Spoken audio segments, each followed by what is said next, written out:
본 영상은 총 8부작으로 첫 번째, 희망 없이 살아가는 우울한 사람들.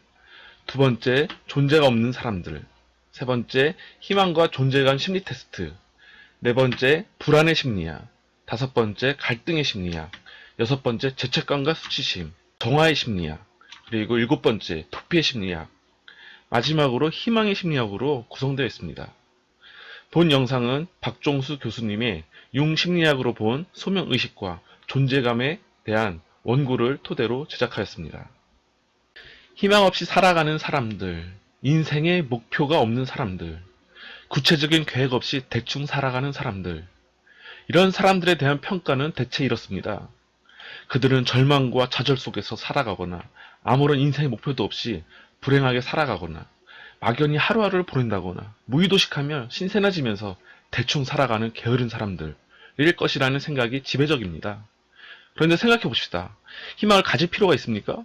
좀 더 자세히 말하자면 희망은 있지만 그것을 꼭 인식해야 하며 그것을 실현하기 위한 구체적인 목표와 계획이 뒤따라야만 하는가? 지금 여기서 숨쉬고 살아가는 것 자체를 만족하면 되는 것이지 불확실한 미래에 목을 매달 필요가 없을 수도 있다. 또한 작은 소망이나 희망, 구체적으로 인식하지 못하는 희망이라고 해서 평가가 절하될 필요는 없다. 막연하지만 행복을 추구하고 하루하루를 만족하면서 살아가는 것 또한 그리 나쁠 것은 없다. 어떤 이들에게는 희망을 갖는 것 자체가 두려움을 유발할지도 모릅니다. 희망의 대상이 약속을 지키지 못할 것이라는 불신이 희망 자체를 거부하게 만듭니다. 그들은 희망을 품기도 하지만 상처받기도 쉬운 중요한 타인을 믿을 수 없습니다. 자신만의 신념을 가집니다.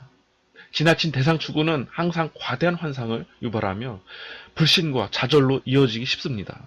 저자의 경험에 의하면 우울증 환자를 비롯한 정신적 고통 가운데 있는 대부분의 사람들은 아무런 희망 없이 살아가는 경우가 많습니다. 희망은 누군가 자신을 위해 존재한다는 믿음에서 출발하며 그 믿음이 없을 때 혼자 모든 것을 처리해야 한다는 부담감으로 인해 쉽게 좌절하게 됩니다. 그것은 희망과 소명은 대체로 자신의 한계를 초월한 환상적 이상을 담고 있기 때문입니다. 반면에 지나친 이상에 사로잡혀 있거나 비현실적인 막연한 망상에 젖어 있는 사람들에게는 과도한 희망 욕구가 발견됩니다. 그러나 그들의 희망이 정신적 활력소로 되지 못할 때 자신이 설정한 희망 안에 갇혀 살게 됨으로써 암흑 상태에 놓이게 됩니다. 문제는 희망을 가져야 한다거나 인생 목표를 설정해야 옳다는 것이 아닙니다. 오히려 희망이야말로 삶의 생기를 불어넣는 가장 좋은 정신적 산소가 된다는 것입니다.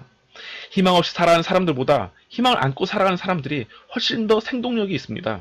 고통과 절망과 죽음의 공포를 경험하면서도 희망과 비전, 더 나아가 소명이 있는 사람들은 극한 시련을 견뎌내고 이겨내며 앞으로 나아갑니다. 심리적 차원에서 희망은 가장 좋은 치료약임이 분명합니다. 그렇다면 우리는 사람들로 하여금 어떻게 희망을 가지게 할까요? 희망을 가지라고 외치는 그 어떠한 교육이나 훈계로 되지 않습니다. 오히려 희망은 저절로 주어지는 것입니다. 마치 하늘로부터 온 선물처럼 어느 날 갑자기 찾아오는 우주에서 온 빛과 같습니다. 저자는 정신역동적 차원에서 희망과 소명의 치료적 효과를 찾아보고자 하였습니다. 그것은 저자 개인의 아픈 경험에서 출발합니다. 50대 중반에 있던 저자에겐 희망이나 목표가 없는 인생은 마치 죽은 목숨이며 아무런 가치가 없는 존재처럼 느껴진다고 합니다. 춥고 배고픈 시대를 살아온 저자는 어떠한 거창한 희망과 목표를 설정하기 전에 우선 살아남아야 한다는 절박한 심정이 전체 인생을 지배했던 것 같다고 고백합니다. 일제의 강점기와 한국 전쟁의 후유증이 가시기 전에 태어난 세대들에게 희망과 목표는 핑크빛 미래에 대한 환상적 기대가 아니라 오직 살아남아서 후세대에게 가난과 아픔을 전수하지 말아야 한다는 소명 아닌 소명으로 살았던 것 같다고 합니다. 그래서 몸에는 도끼가 서려 있고 마음은 늘 조급했습니다.